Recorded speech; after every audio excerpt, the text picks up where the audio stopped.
আসসালামু আলাইকুম ভিউয়ার্স, আবারও একটা নতুন ভিডিও নিয়ে হাজির হলাম আপনাদের মাঝে।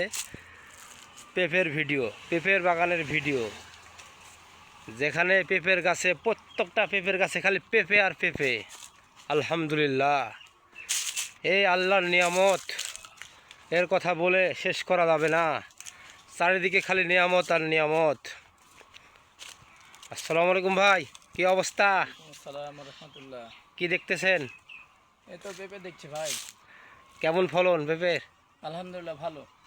এরকম পেঁপের বাগান যদি করা যায় এক আধ বিঘা, তাহলে কেমন লাভ হতে পারে? হ্যাঁ, মোটামুটি ভালো আলহামদুলিল্লাহ।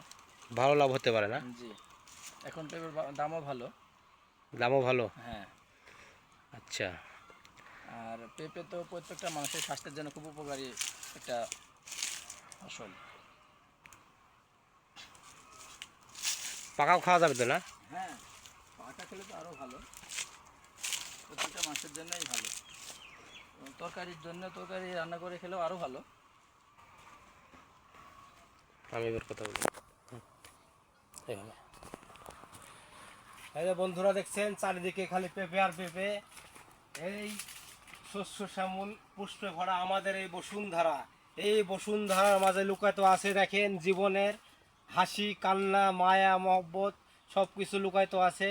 এ কথা বলে শেষ করা যাবে না।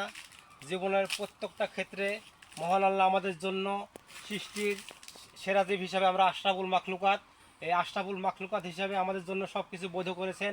এই দেখেন তার নিয়ামত স্বরূপ বাগান ভর্তি পেঁপে আর পেঁপে। আলহামদুলিল্লাহ, এই পেঁপে বাগানে আপনারা চলে আসুন, এর দৃশ্য উপভোগ করুন, আল্লাহর নিয়ামত রাজি দেখুন।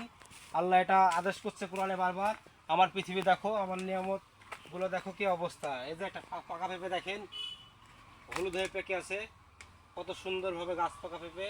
এই যে পাখিতে খেয়েছে এখানে। এইরকম দৃশ্য যদি দেখতে চান আপনারা চলে আসুন রাজশাহীর আমচত্বর এলাকা থেকে 1.5 কিলোমিটার ভিতরে ডাঙ্গির পাড়া এলাকাতে চলে আসুন, তাহলে দেখতে পাবেন জামিয়া সালাফিয়া মাদ্রাসার সামনে এই বাগানটা আছে, পেঁপে বাগান। এই বাগানটা ঘুরে ঘুরে দেখবেন আর আল্লাহর নিয়ামতের কথা স্মরণ করবেন যে আল্লাহ তাআলা মানুষকে কত বেশি নিয়ামত দিয়েছে, যা খেয়ে বলে শেষ করা যাবে না। তাই আমার দাবি থাকবে, আপনারা এভাবে দুনিয়া দেখেন, ভিজিট করেন এবং আল্লাহর নিয়ামত রাজিগুলো দেখেন কি অবস্থা। মানুষ কিভাবে আল্লাহ রেখেছে, মানুষকে কত নিয়ামত দিয়ে রেখেছে।